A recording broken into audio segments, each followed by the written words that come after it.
Welcome to the Sales Influence Podcast, where we talk about finding the why in how people buy. I'm your host, Victor Antonio. Thank you for joining me. Today, we're going to talk about something that's really, really personal. That's right. We're going to talk about something that's really personal. And, many of you, the majority of you in sales, do this one thing. Yes, you do this one thing that is inexcusable. In fact, there is no logic behind it, but yet you do it. And it's that one thing you do that undermines your success. It's no wonder that less than 50% of salespeople in the U.S. make their quota. That's right. Less than 50% make their quota. Half of the people are not making their number. And the reason is, it's because there's one thing that you're doing, and I know you're doing it, and you don't want to admit that you're doing it, but you're doing it. I know what you're thinking. Victor, get to the point. What are we talking about here? Here's what we're talking about. Since you want me to get into it, let's get into it. The one thing that you don't do, that you need to start doing, because if you don't, it will impact your sales, it will impact your career. The one thing you don't do that you need to start doing, listen carefully, here it comes, you have to ask for the order. You have to ask for the money. You have to ask for the business. Too many people have a meeting but don't ask for the order. They don't ask for the business. Now, what is that all about? Why is it that you're in a meeting? I mean, let's kind of play it out, right? You take the time to set up this wonderful meeting, right? You set up this wonderful meeting with the customer, and then you're finally there. Everybody's in the room. You're talking to all the right people, decision makers in the room, and you go through your presentation. You begin. And it's a great presentation. It's an awesome presentation.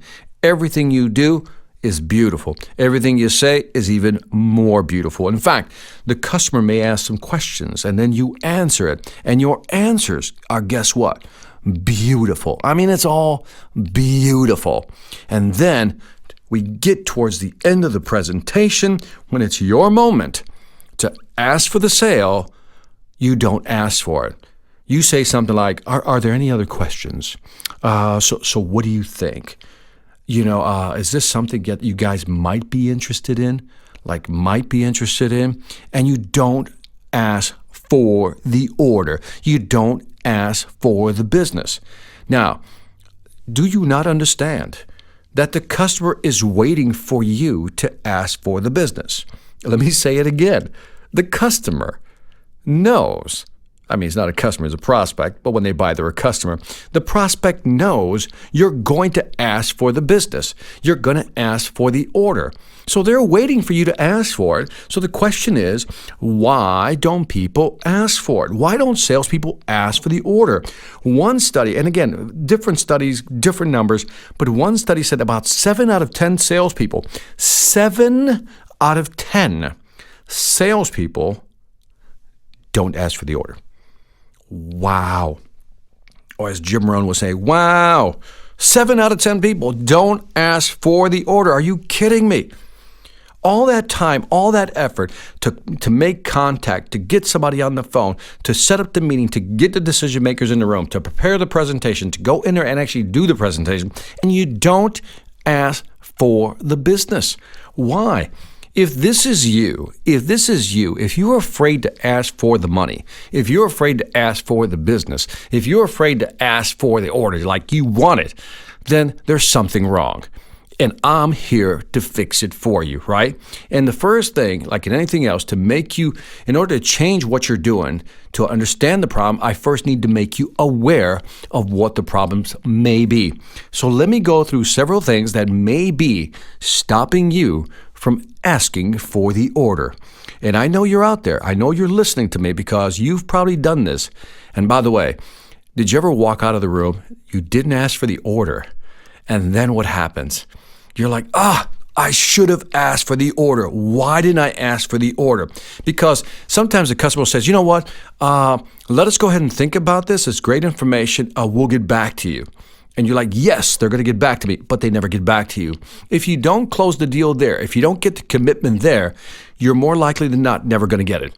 Okay? Because people will just move on to another thing. So we got to close the deal there. But why are you afraid to ask?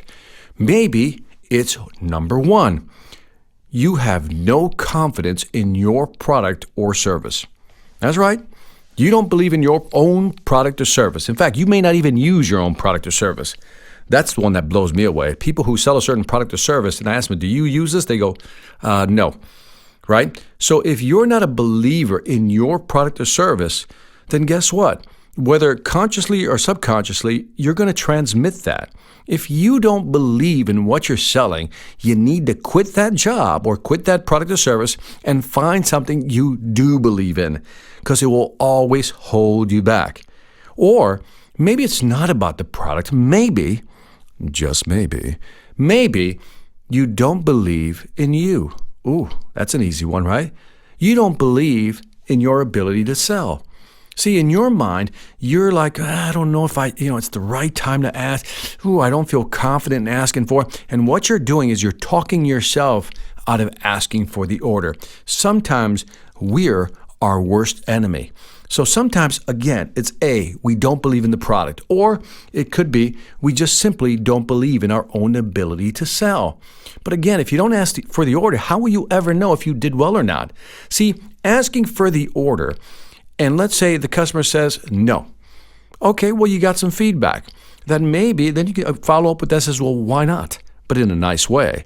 You can say, Mr. Customer, I understand that maybe you don't want to go forward with it. May I ask why? And maybe they're not going to buy from you, but if they tell you why they're not buying, when you go to the next presentation, you're more prepared now, right? Or if you're looking for customers or certain customers, you know what customers are more likely to buy. So in other words, a no is an opportunity to learn more and get better at the process of selling.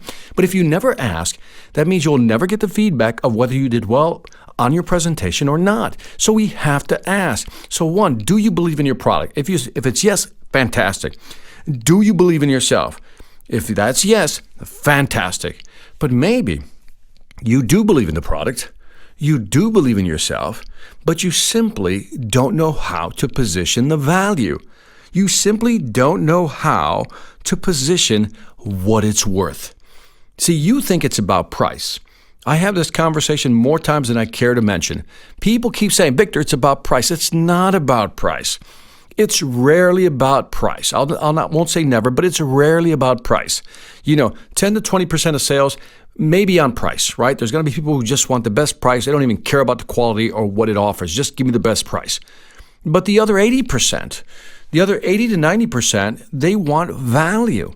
But if you don't know how to quantify the value, then that's going to be a problem. So again, if you love the product, great. If you don't, then find a product you love or a service.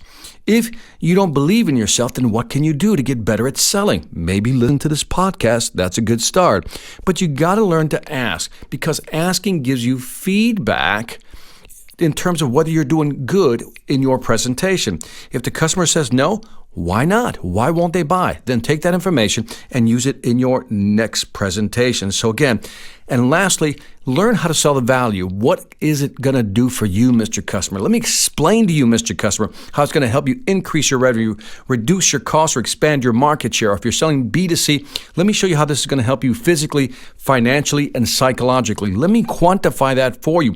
If you can do those things, the customer is more likely to say yes. So from this day forward, here's what I want you to do. I want you to raise your right hand and say, Victor, I will never leave the room ever again without asking for the order.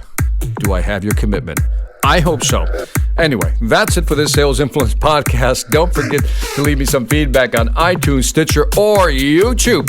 Let me know what you think. I'd greatly appreciate it. Also, check out my online sales training platform. We just added a new program called The Perfect Voicemail. It is a video program that'll give you 23 different scripts on voicemails that you can leave that will compel somebody to call you back. It's only available at the Sales Mastery Academy. That's salesmasteryacademy.us. We have 25 courses now, 300 plus videos.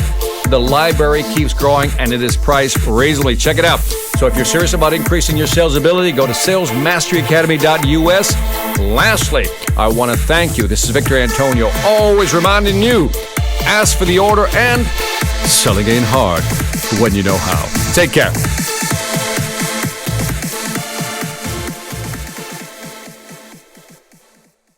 Hi, I'm Victor Antonio. I'm an author, sales trainer, and keynote speaker. I'm often asked, what makes a great speaker? Is it someone who delivers real content that the audience can use? Is it someone who engages the audience so they're part of the learning experience? Or is it someone who can motivate an audience to push them beyond their comfort zone and discover new abilities? The answer is yes. But the most important thing to remember is that I'm not there to look good. I'm there to make my client look good. Simply put, it's never about me, and it's always about them.